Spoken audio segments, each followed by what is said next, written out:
मैं ज्योति सिंह गौर आज कक्षा 11वीं विषय अर्थशास्त्र अध्याय 8 आधारित संरचना का भाग 3 लेकर प्रस्तुत हूँ। भाग 1 में हम आधारित संरचना एवं भाग 2 में ऊर्जा के बारे में हम विस्तार से चर्चा कर चुके हैं। यदि आप पूरा पाठ समझना चाहते हैं तो भाग 1 और भाग 2 अवश्य देखिए। आज हम आधारित संरचना पाठ का 8.6 बिंदु स्वास्थ्य, जिसमें हम ये सारे बिंदुओं के बारे में चर्चा करेंगे। स्वास्थ्य आधारित संरचना की स्थिति, निजी क्षेत्रक यानी प्राइवेट हॉस्पिटल के बारे में, भारतीय चिकित्सा प्रणाली, शहरी ग्रामीण एवं धनी निर्धन विभाजन और महिला स्वास्थ्य, और अंत में हम पाठ के निष्कर्ष के बारे में समझेंगे। आप सभी के लिए स्वास्थ्य शब्द नया नहीं है। सामान्यतः हम घर परिवार में बात करते रहते हैं कि मुझे कोई बीमारी नहीं है, मैं पूर्णतः स्वस्थ हूँ, परंतु ये सामान्य बोलचाल की भाषा है।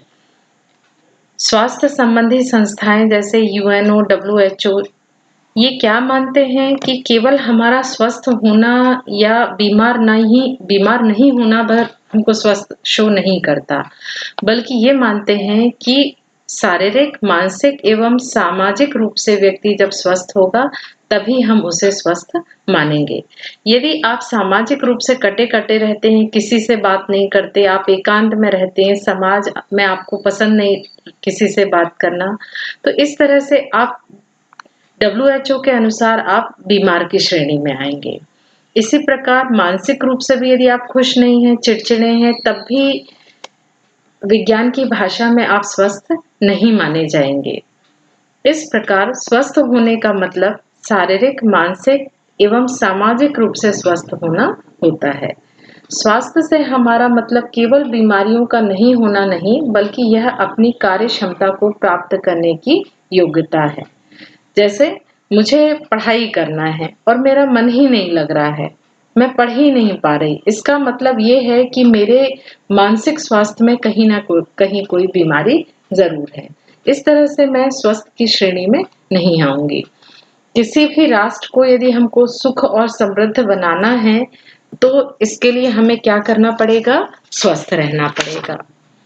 किसी राष्ट्र के स्वास्थ्य की दशा को यदि हमको मापना है तो हम किसी एक इकाई के रूप में परिभाषित करना मुश्किल है, परंतु फिर भी हम आम तौर पर यदि हम स्वास्थ्य को नापना है, यदि हमको स्वास्थ्य का को देखना है कि इस देश में कितने व्यक्ति स्वस्थ हैं, तो हम ये 4 बिंदुओं के आधार पर आकलन कर सकते हैं कि वो देश स्वस्थ व्यक्तियों, नागरिकों की श्रेणी में आता है कि नहीं। इसके लिए हमें वहां की शिशु मृत्यु दर देखना पड़ेगा, मातृत्व मृत्यु दर देखना पड़ेगा, जीवन प्रत्याशा और पोषक स्तर, संक्रामक और असंक्रामक बीमारियां, ये रोग एवं शिशु मृत्यु दर और मातृ मृत्यु दर को, ये चारों बिंदुओं का आकलन करके हम निर्धारित कर सकते हैं कि उस देश की जो स्थिति है, वहां के नागरिक हैं वो स्वस्थ हैं कि नहीं। किसी देश में स्वस्थ आधारित संरचना का सुदृढ़ होना आवश्यक है। आप अभी कोरोना के कारण देश में लॉकडाउन हुआ था क्योंकि हमारे देश में पर्याप्त सुविधाएं नहीं थी। जैसे मास्क नहीं था हमारे देश में, PPE किट, सैनिटाइजर, वेंटिलेटर, इतनी असुविधा थी हमारे देश में। पर्याप्त मात्रा में डॉक्टर नहीं थे, पर्याप्त मात्रा में हमारे पास तकनीक नहीं थी, और आज इतने कम समय में हम अपने देश में ही इनका निर्माण करने लगे और हम अपने स्तर पर हमारे देश में कोरोना पर काफी हद तक हमने विजय भी पा लिया है। विजय तो नहीं पा पाए हैं, लेकिन जो मृत्यु दर है वो हमारे देश की बहुत कम है। स्वास्थ्य आधारित संरचना में कौन कौन सी चीजें आती हैं? हम कब कहेंगे कि हमारा स्वास्थ्य आधारित संरचना अच्छा है? इसमें आता है हमारा अस्पताल होना चाहिए, डॉक्टर होना चाहिए, नर्स और अन्य चिकित्सा कर्मी। अन्य चिकित्सा कर्मी जैसे आप देखते हैं लैब में रहते हैं, जो टेस्ट करते हैं, पैथोलॉजी लैब में होते हैं, इस तरह से अन्य चिकित्सा कर्मी भी आवश्यक है। बेड, जो अस्पताल का आकलन किया जाता है वो बेड से किया जाता है। 100 बेड का अस्पताल है, 200 बेड का अस्पताल है, 10 बेड का अस्पताल है। इस तरह से किसी भी अस्पताल का जो आकलन किया जाता है वो किससे किया जाता है? बेड के आधार पे, कि वहां पर कितने बिस्तरों की सुविधा, कितने मरीजों के सुविधा की व्यवस्था है। अस्पतालों में जरूरी उपकरण ये भी आवश्यक है। अभी अपन ने कोरोना में देखा था कि हमारे देश में वेंटिलेटर की कितनी कमी है, बिस्तरों की कमी थी, तो बहुत सारी ट्रेनों में बेड बनाए गए थे, बहुत सारे हॉस्पिटल अलग से बनाए गए हैं कि कोरोना पेशेंट को हम वहां पर एडमिट कर सकें। और एक विकसित दवा उद्योग शामिल है। ये सारी चीजें किसमें आती हैं? स्वास्थ्य आधारित संरचना। जब ये हमारे देश में ये सारी सुविधाएं होंगी तभी हम ये कह सकते हैं कि हमारा देश पूर्णतः स्वास्थ्य आधारित संरचना से संपन्न देश है। हमारे देश में स्वास्थ्य आधारित संरचना की स्थिति क्या-क्या है? आप भी जानते हैं कि स्वास्थ्य हमारे देश में सरकार की संवैधानिक जिम्मेदारी है। यानी जो देश की जनता है उसके स्वास्थ्य की जिम्मेदारी किसकी है? सरकार की। और कौन सी जिम्मेदारी है? संवैधानिक। संवैधानिक का तात्पर्य है कि हमारे देश के संविधान में है कि सरकार हमारे देश की जनता के स्वास्थ्य की रक्षा करेगी। सरकार क्या-क्या देखती है? स्वास्थ्य देखती है, शिक्षा देखती है, स्वास्थ्य से संबंधित शिक्षा, भोजन में मिलावट। आप देखते हैं कहीं पर भी यदि खाद्य पदार्थ में मिलावट है तो ये उसको रोकना किसकी जिम्मेदारी है? सरकार की। दवाइयां तथा जहरीले पदार्थ, चिकित्सा व्यवसाय, हॉस्पिटल से संबंधित जितने उद्योग हैं, जन्म मृत्यु संबंधी आंकड़े, ये भी हमको कहाँ से मिलते हैं? स्वास्थ्य विभाग से। और पागलपन जैसे स्वास्थ्य संबंधी बीमारियों को विनियमित करती है।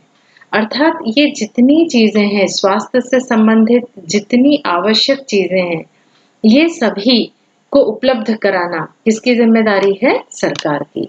तो आप ये चीज अच्छे से समझ लीजिए कि सरकार को की ही मुख्य जिम्मेदारी है देश की जनता को स्वास्थ्य की सुविधाएं देना।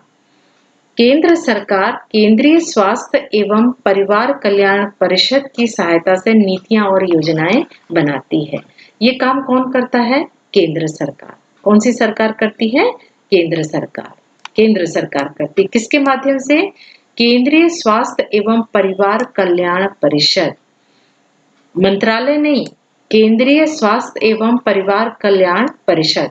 इसकी सहायता से ही देश की जितनी स्वास्थ्य संबंधी नीतियां हैं और योजनाएं हैं वो कौन बनाता है? केंद्रीय स्वास्थ्य एवं परिवार कल्याण परिषद। केंद्र सरकार अपनी जितनी योजनाएं हैं इस विभाग के माध्यम से, इस परिषद के माध्यम से स्वास्थ्य संबंधी सभी नीतियां और योजनाएं इसी परिषद के माध्यम से बनाती है। स्वतंत्रता के बाद भारत में विभिन्न स्तरों पर अस्पतालों की व्यवस्था की गई। किसी भी देश की प्राथमिक स्वास्थ्य केंद्र यदि मजबूत होगा तो देश के स्वास्थ्य की स्थिति भी अच्छी होगी। क्योंकि हमारे देश में जो जनता है, जनसंख्या है वो 130 करोड़ है। 130 करोड़ भारत की जनसंख्या है और जो बेड हैं वो केवल कितने हैं? 10 लाख हैं।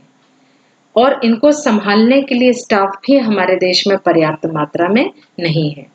इसी स्थिति को देखते हुए सरकार ने क्या किया था? लॉकडाउन किया था, जिससे कि समय रहते हम अपने देश की जो मूलभूत आवश्यकताएं हैं उनको हम पूरा कर सकें। आप इस तालिका के माध्यम से समझ सकते हैं, समझेंगे कि हमारे देश में स्वतंत्रता के समय क्या स्थिति थी और अभी हमारी पोजीशन कैसी है स्वास्थ्य पर आधारित। सबसे पहला यदि हम देखें तो हमारे देश में अस्पताल कितने थे? ये जो आंकड़े हैं 1951 से लेके 2013 के हैं। 1951 में जो हमारे बेड थे वो कितने थे? अस्पताल कितने थे? 9300, मतलब लगभग 10,000 हमारे पास अस्पताल थे। जबकि 2013 में कितने हो गए अस्पताल हमारे? लगभग 50,000। मैं ये आंकड़े आपको इसलिए देती हूँ, याद करना जरूरी नहीं है, परंतु इन आंकड़ों को यदि आप समझ लेंगे तो ये चीजें समझ सकते हैं कि हमारी स्थिति सुधरी है कि उतनी सुधरी नहीं है। आप दोनों में अंतर कर पाते हैं, आप आराम से इन दोनों में तुलना कर पाते हैं कि 1951 में हमारे पास कुल लगभग कितने अस्पताल थे? 10,000 और लगभग कितने हैं ये हमारे? 50,000। यानी हमारे अस्पतालों की संख्या क्या हो गई? बढ़ गई। मैंने अभी आपको बताया कि अस्पताल का आकलन किससे किया जाता है, उस पर उपलब्ध बिस्तर। आपने अभी इतने बार समाचार में सुना होगा कि बिस्तर उपलब्ध नहीं है, बेड उपलब्ध नहीं है। बेड का मतलब है कि उस अस्पताल की क्षमता। तो उस अस्पताल की हमारे देश में 1951 में जो अस्पताल की क्षमता थी वो कितने बिस्तर की थी? 1.2 लाख। और 2013 में कितनी हो गई? 7.1 लाख। यानी ये भी 1 लाख से बढ़कर लगभग कितनी हो गई? 7 लाख। नर्सिंग स्टाफ के बारे में देखते हैं। यहाँ जो आकलन है वो 2017 का है। 1951 में हमारे पास कितने लाख नर्सिंग स्टाफ था? 0.18, जो बढ़कर लगभग 29 लाख हो गया। यानी नर्सिंग स्टाफ बहुत बढ़ गया है। यहाँ आप सीधे दिख रहा है आपको कि 0.18 लाख था, जो बढ़ के कितना हो गया है? 28.8 लाख। यानी नर्सिंग स्टाफ भी स्वतंत्रता के बाद बहुत ज्यादा बढ़ गया है। इसके बाद अंत में अपन देखते हैं डॉक्टरों की संख्या। ये डॉक्टरों की संख्या कितनी थी? 0.62 थी। कितनी थी? 0.62 थी लाख, जो बढ़ के कितनी हो गई है? लगभग 10 लाख। यानी इसमें भी बहुत ज्यादा पहले की तुलना में वृद्धि हुई है। तो आप ये चारों चीजों से आप आकलन कर सकते हैं कि अस्पतालों की संख्या भी पहले की तुलना में अभी बढ़ गई है। ये देखिए 1.2 से 7 हो गया, नर्सिंग स्टाफ भी लगभग 28 लाख हो गया और डॉक्टरों की संख्या भी लगभग कितनी हो गई? 10 लाख। यानी आप कह सकते हैं, ये आंकड़े लिखने की आपको आवश्यकता नहीं है, लेकिन आप उत्तर में ये तो जरूर लिख सकते हैं कि हमारे स्वतंत्रता के समय से अब स्वास्थ्य सुविधाओं में बहुत ज्यादा वृद्धि हुई है। ये सारणी दी हुई है 8.3, भारत में सार्वजनिक स्वास्थ्य संरचनाएं सेवाएं। देखिए आप समझते होंगे कि मैं वीडियो में हर एक सारणी को क्यों शामिल करती हूँ, क्योंकि मुझे ऐसा लगता है कि यदि मैं इसको पढ़ा दूंगी तो आप एक बार सुन लेंगे तो आपके दिमाग में चीजें बैठ जाएंगी, आप जल्दी समझ पाएंगे। क्योंकि यदि आपको खुद को पढ़ना है तो आप इन चीजों को बहुत ध्यान से नहीं पढ़ पाएंगे। तो और वही जो मैंने अभी बताया है कि एक बार सारणी आप यदि समझ लेंगे तो आप उत्तर ज्यादा अच्छे तरीके से आप अपने शब्दों में लिख पाएंगे। इसमें देखिए सबसे पहले दिया है सरकारी अस्पताल। ये जितने आंकड़े हैं ये सभी सरकारी आंकड़े हैं। सरकारी अस्पताल 1951 में कितने थे? लगभग 3000 थे और यहाँ पे लगभग कितना बता रहा है? 25,000, 26,000। सरकारी अस्पताल बेड बता रहा है 1,17,000 और ये बता रहा है 7 लाख। दवाखाने, जो छोटे हॉस्पिटल होते दवाखाने होते हैं, ये लगभग 6,500 है, जो बढ़ के कितने हो गए हैं? 28,000 के लगभग। तो इस तरह से उपकेंद्र, सामूहिक सामुदायिक स्वास्थ्य केंद्र, यानी आप ये तालिका एक बार जरूर देख लें। इसको देखने से आप अपने खुद से उत्तर बहुत अच्छे से लिख पाएंगे। ये केवल सरकारी अस्पतालों से संबंधित हैं।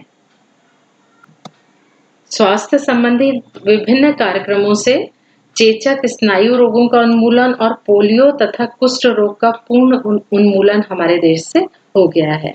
आप सभी ने पोलियो की दवा जरूर पी होगी और नाम भी सुना होगा, पोलियो शिविर लगा है। पहले कुष्ठ रोग भी एक बीमारी थी, ऐसी बीमारी थी कि जिसको कुष्ठ रोग हो जाता था उसको कोई नहीं छूता था, उसका शरीर गलने लगता था, एक छूत की बीमारी मानी जाती थी। परंतु अब हमारे देश में ये जो चेचक है, स्नायु रोग का उन्मूलन हो गया है, पोलियो फ्री हो गया हमारा देश, और हमारे देश में कौन सी बीमारी नहीं है? कुष्ठ रोग। तो ये एक इम्पॉर्टेंट प्रश्न है, ये आपके कोई भी कॉम्पिटिटिव एग्जाम में ये प्रश्न पूछा जा सकता है। आपके वस्तुनिष्ठ प्रश्न में आ सकता है कि कौन कौन सी बीमारियां हमारे देश में, किन बीमारियों का पूर्ण रूप से उन्मूलन हो गया है। भारत की स्वास्थ्य व्यवस्था को विस्तार से इस तालिका में समझाया गया है। बॉक्स नंबर है 8.4। मैं इसको आपको तालिका के रूप में बना दिया है मैंने, जिससे हम समझ सकें और आसानी से। भारत में स्वास्थ्य सुविधाओं को 3 स्तर में बांटा गया है। ये जो चीजें हैं इसी को ही मैंने इस तरह से लिखा है, इसलिए आप कंफ्यूज नहीं होना। ये बहुत इंपॉर्टेंट चीज है, ये आपको प्रश्न उत्तर के लिए नहीं, ये आपके ज्ञान के लिए बहुत आवश्यक है। भारत में स्वास्थ्य सुविधाओं को 3 स्तर पे बांटा गया है। सबसे पहला है प्राथमिक चिकित्सा केंद्र, जिसे उपकेंद्र भी कहा जाता है। ये केंद्र प्रायः गांव या छोटे कस्बों में बनाए जाते हैं। प्रायः यहाँ एएनएम, एक डॉक्टर, एक नर्स और कुछ दवाइयां जैसे सर्दी जुकाम की दवाइयाँ उपलब्ध रहती हैं। ये हॉस्पिटल आपने अपने क्षेत्र में ज़रूर देखा होगा। यदि आप गाँव में हैं या किसी छोटे शहर में रहते हैं तो आपने ज़रूर ये प्राथमिक चिकित्सा केंद्र देखा होगा, जहाँ पर प्रायः एक डॉक्टर, नर्स होती हैं, थोड़ी दवाइयाँ होती हैं, जहाँ हम थोड़ा भी बीमार होते हैं तो हम अस्पताल चले जाते हैं। तो ये जो दूसरा है, ये है हमारा द्वितीयक माध्यमिक चिकित्सा संस्थान। जब आप यहाँ गए और आपकी तबीयत थोड़ी ज़्यादा खराब लग रही है, आपको एक्स-रे करवाना है, आपको ऑपरेशन करवाना है, मान लो आपको चेस्ट पेन हो रहा है, आपको ईसीजी करवाना है, तो ये सारी सुविधाएँ आपको प्राथमिक चिकित्सा केंद्र में नहीं मिलती। फिर यहाँ का डॉक्टर क्या करता है, आपको आगे भेज देगा, नहीं भाई आप यहाँ से ठीक नहीं हो सकते, आप जाइए जिला अस्पताल जाइए, ये बड़े अस्पताल जाइए, जहाँ पर ये सारी सुविधाएं रहती हैं। शल्य चिकित्सा यानी ऑपरेशन, एक्सरे मशीन, ईसीजी, क्योंकि छोटे हॉस्पिटल में तो ये सारी सुविधाएं नहीं रहती। यदि आपको थोड़ी ज़्यादा बीमारी है, आपकी बीमारी छोटे हॉस्पिटल में नहीं ठीक हो रही है, तो हम कहाँ जाते हैं, द्वितीयक या माध्यमिक चिकित्सा संस्थान। ये प्रायः जिला पर पाया जाता है। और ये है तीसरा हमारा तृतीयक चिकित्सक संस्थान। ऐसे अस्पताल जहाँ पर आधुनिक उपकरण की सारी सुविधाएं, आधुनिक उपकरण, पूरे आधुनिक उपकरण, दवाइयाँ हों, गंभीर बीमारियों का इलाज होता है, यहाँ अनुसंधान भी होता है, ये कहलाता है हमारा तृतीयक क्षेत्र। यहाँ मेडिकल कॉलेज और अनुसंधान भी होते हैं। यहाँ पर मतलब कॉलेज की डॉक्टरों की पढ़ाई भी होती है। आपने नाम सुना होगा, दिल्ली में एम्स है और प्रायः हर राज्यों में बड़े-बड़े 3-4 मेडिकल कॉलेज होते हैं, जहाँ पर बच्चे पढ़ने के बाद डॉक्टर बनते हैं।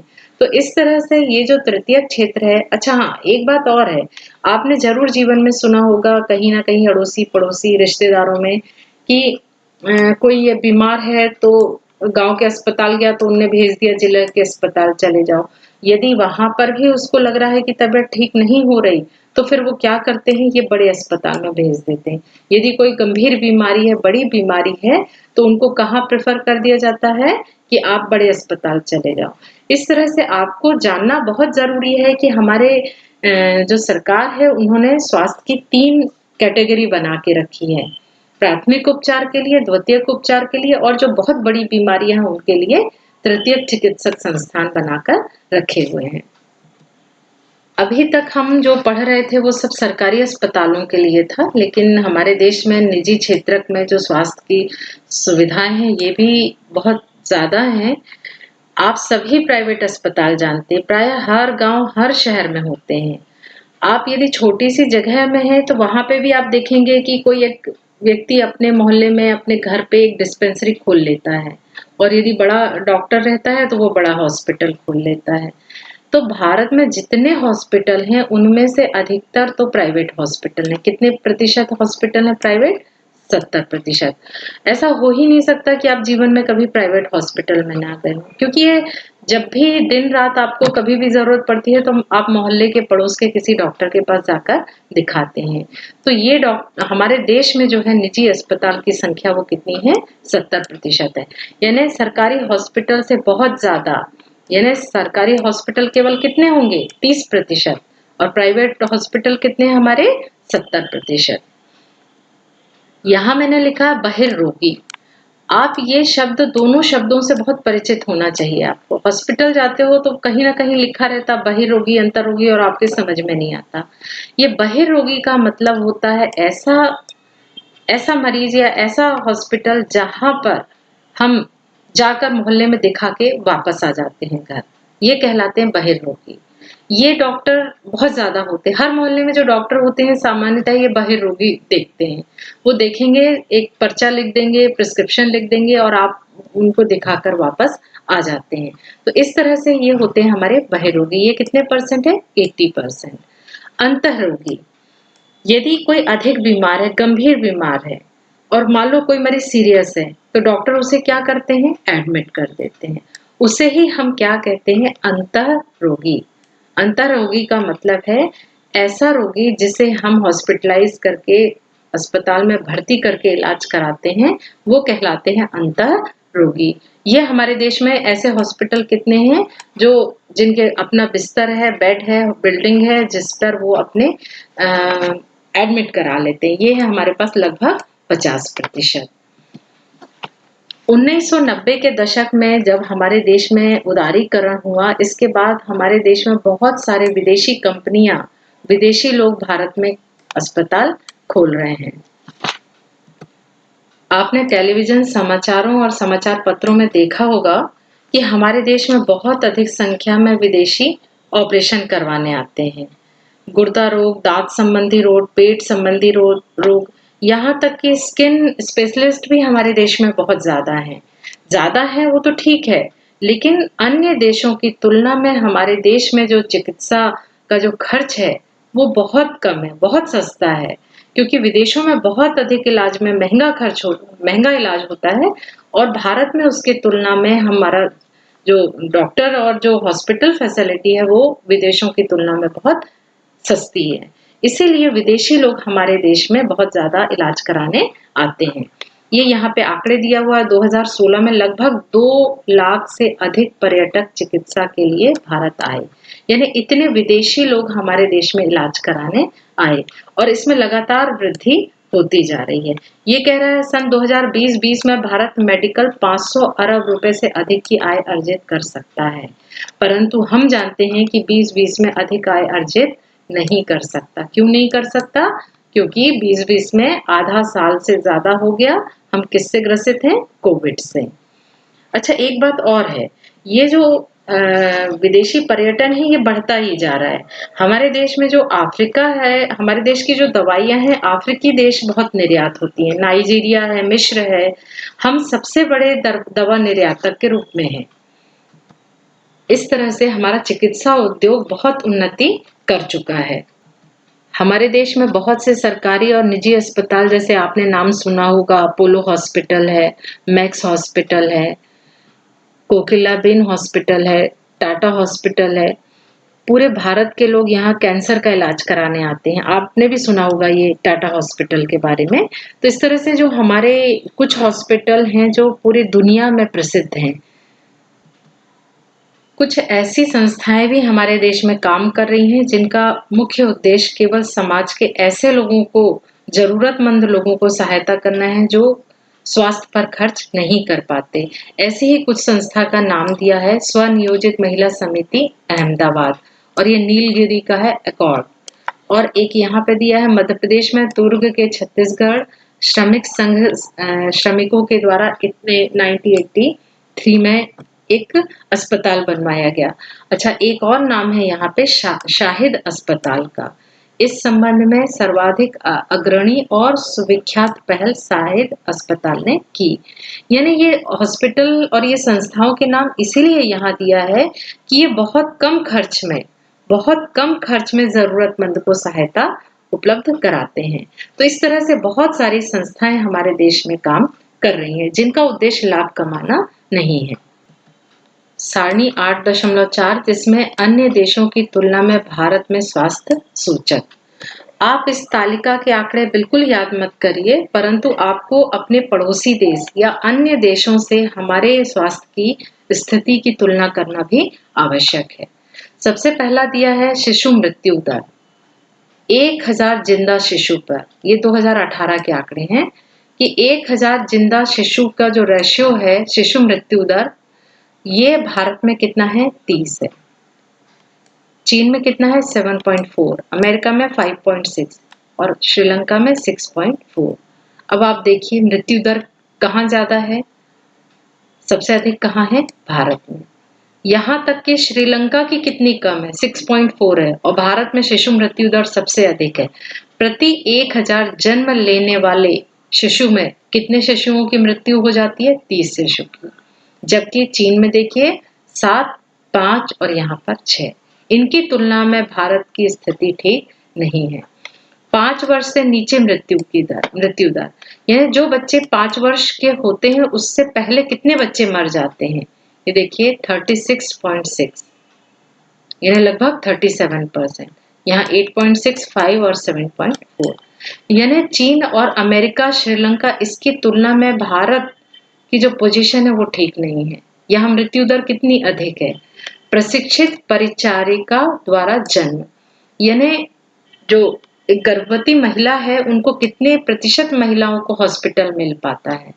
इंडिया में केवल 81%, जबकि चीन में 100% जो बच्चे पैदा होते हैं वो हॉस्पिटल में होते हैं। अमेरिका में 99, श्रीलंका में 99। भारत में अभी भी कितने बच्चे बाहर जन्म लेते हैं? प्रशिक्षित दाइयों से जन्म नहीं लेते, ये लगभग 20% है। इसी प्रकार प्रतिरक्षित शिशु 89, 99, 94 और 99%। यानी ये जो आंकड़े दिया, प्रतिरक्षित का मतलब है जिनको टीका लग चुका है, तो इसमें हमारा रेशियो क्या है? केवल कम है, 89% है, और यहाँ पर इसका तुलना अधिक है। यहाँ सरकार जो खर्च करती है केवल कितना करती है? 3.7, यहाँ 5.7। अमेरिका में देखिए आप खर्च, सरकार अस्पतालों पे कितना खर्च कर रही है? अमेरिका में 17%, श्रीलंका में 4% और इंडिया में सबसे कम दिख रहा है 3.7। तो इस तरह से हमारा जो जीडीपी है उसमें अधिक सरकार को किसमें खर्च करना चाहिए? स्वास्थ्य सुविधाओं में। जब तक सरकार यदि और अधिक खर्च नहीं करेगी, हमारे देश की स्वास्थ्य सुविधाएं नहीं बढ़ पाएंगी। इस तरह से आप ये तालिका को भी समझ लेना। चिकित्सा की भारतीय प्रणाली। अभी तक शायद आप आयुष शब्द से परिचित नहीं थे, परंतु जब से कोरोना भारत में आया तब से आपने समाचार में सुना ही होगा, आयुष मंत्रालय ने ये गाइडलाइन निर्धारित की। आयुष मंत्रालय ने कहा कि आपको इस तरह का जीवन में महत्वपूर्ण चीजें शामिल करना चाहिए, योग करना चाहिए, ये काढ़ा पीना चाहिए, आपको ये औषधि खाना चाहिए। तो इस तरह के जो गाइडलाइन है ये हमको कहाँ से प्राप्त हो रही है? आयुष मंत्रालय से। ये एक मंत्रालय है। ये नाम कैसे पड़ा? ये नाम पड़ा हमारा, ये हमारे देश के 6 प्रचलित भारतीय प्रणाली का अंग्रेजी नाम है, जिसमें है पहली आयुर्वेद, योग, यूनानी, सिद्ध, प्राकृतिक और होम्योपैथी। इनके शुरू के नाम के आधार पर ये हमारे मंत्रालय का नाम पड़ा आयुष। आयुर्वेद, योगा, यूनानी, सिद्ध और होम्योपैथी, इनके फर्स्ट लेटर से इसका नाम पड़ा आयुष मंत्रालय। अभी कोरोना के इलाज में सबसे अधिक कारगर और सटीक इलाज केवल हमारी भारतीय पद्धति या हम कहें आयुर्वेद में है। अभी भी दुनिया के किसी देश में कोरोना की दवा नहीं आई है, फिर भी हम आयुर्वेद के माध्यम से अपने देश की जो कोरोना से मरने वाले हैं उनकी संख्या में बहुत हद तक हमने काबू पा लिया है। विश्व रोग भार जीडीबी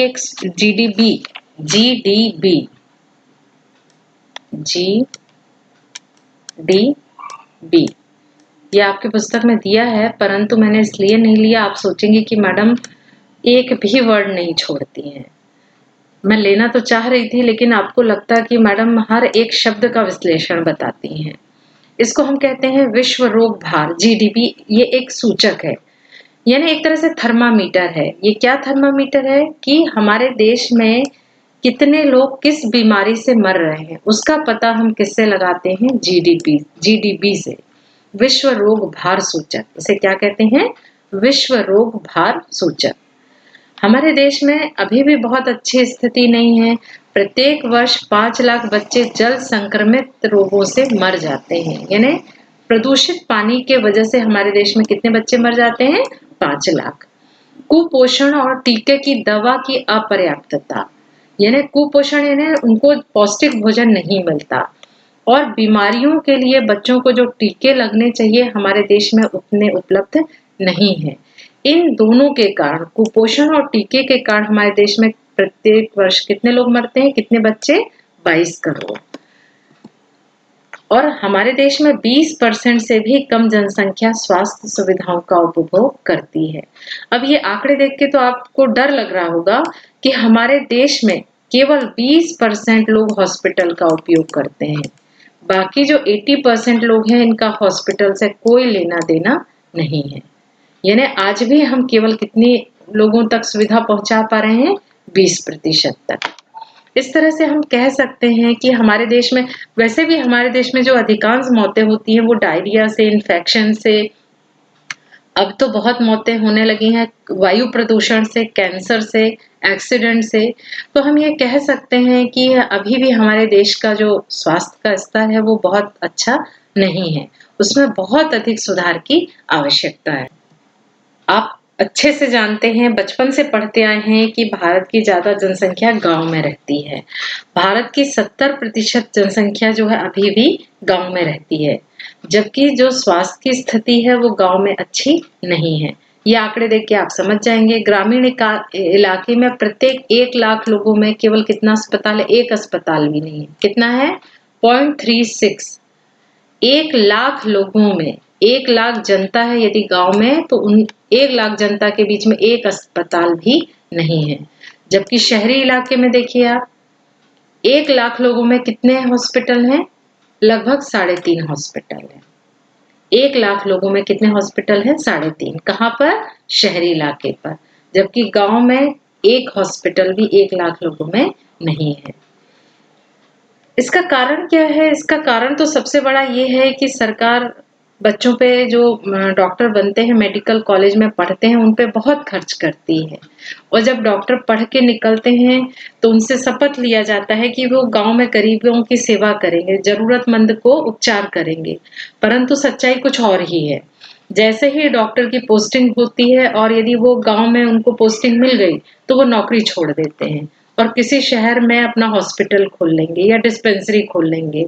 और आजकल तो और एक नया ट्रेंड है कि हमारे देश के डॉक्टरों की विदेशों में मांग बहुत ज़्यादा है, तो वो अपना देश छोड़ के विदेशों में चले जाते हैं क्योंकि वहाँ पर उनको आय अधिक मिलती है। परंतु इसकी वजह से हमारे देश में डॉक्टरों की कितनी कमी है। हमारे देश की स्थिति बहुत अच्छी नहीं है डॉक्टर के यदि नज़रिए से हम देखें तो हमारे देश में अभी भी पर्याप्त मात्रा में डॉक्टर उपलब्ध नहीं है। सबसे ज़्यादा हालत हमारे देश में खराब है बिहार है, मध्य प्रदेश है, राजस्थान और उत्तर प्रदेश। यहाँ पर स्वास्थ्य की सुविधाएं हैं वो बहुत कम है। अब ये आंकड़े भी आप यहाँ उल्टे आंकड़े हैं। ग्रामीण इलाकों में निर्धन लोग अपनी आय का 12% स्वास्थ्य सुविधाओं में खर्च करते हैं। मतलब उनकी आमदनी मान लो 100 रुपए है, गांव में व्यक्ति 100 रुपए कमा रहा है तो वो 12 रुपए किस में खर्च करेगा? अस्पताल में खर्च करेगा। जबकि जो धनी व्यक्ति है, पैसे वाला व्यक्ति है, वो केवल कितना खर्च करता है? केवल 2%। 100 रुपए यदि गरीब अमीर व्यक्ति कमा रहा है तो वो केवल 2 रुपए किस में खर्च करेगा? हॉस्पिटल में करेगा। ये देखिए दोनों में कितना अंतर है। यहाँ हॉस्पिटल ही नहीं है और यहाँ बोला है कि खर्चा ज्यादा है। अभी ऐसा क्यों है? ऐसा इसीलिए है क्योंकि गरीब लोग पौष्टिक भोजन नहीं मिल पाता, उनको स्वस्थ जल नहीं मिल पाता, उनको आराम नहीं मिल पाता, उनको रहने की सुविधा अच्छी नहीं मिल पाती। जबकि जो रईस लोग होते हैं वो एक पौष्टिक भोजन करते हैं, उनकी नियमित दिनचर्या होती है और वो अपने स्वास्थ्य पर अधिक ध्यान दे पाते हैं, इसीलिए वो कम बीमार पड़ते हैं। या ये कहें कि उनका खर्च जो स्वास्थ्य पर है वो कम होता है। ये जो आंकड़े हैं मैं मन से नहीं बता रही हूँ, ये जो जितने आंकड़े हैं ये आपकी पुस्तक से मैंने लिए हैं। हम महिला स्वास्थ्य के बारे में भी बात कर लेते हैं। कई प्रकार की चिकित्सा सुविधाओं के बावजूद महिलाओं की चिंताजनक स्थिति। अभी हमारे देश की आधी जनसंख्या में महिलाएं हैं, परंतु तब भी 2001 में जो लिंगानुपात था, 2001 में जो लिंगानुपात है वो पहले जो था वो 927 था, जो घट के कितना हो गया है? 914 हो गया है।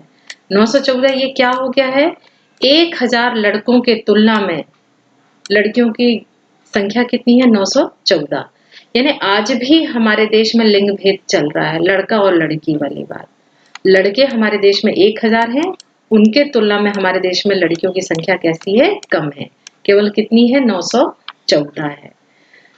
दूसरी बात है कि महिलाओं पे खाने पीने पर भी लड़कियों पर उतना ध्यान नहीं दिया जाता। आप अपनी मम्मी को ही देखते होंगे कि वो आप सबको खिलाने के बाद ही खाना खाती है, भले ही वो बीमार हो, इसके बाद भी वो कोशिश करती है कि नहीं परिवार के सभी सदस्यों को खिला दें।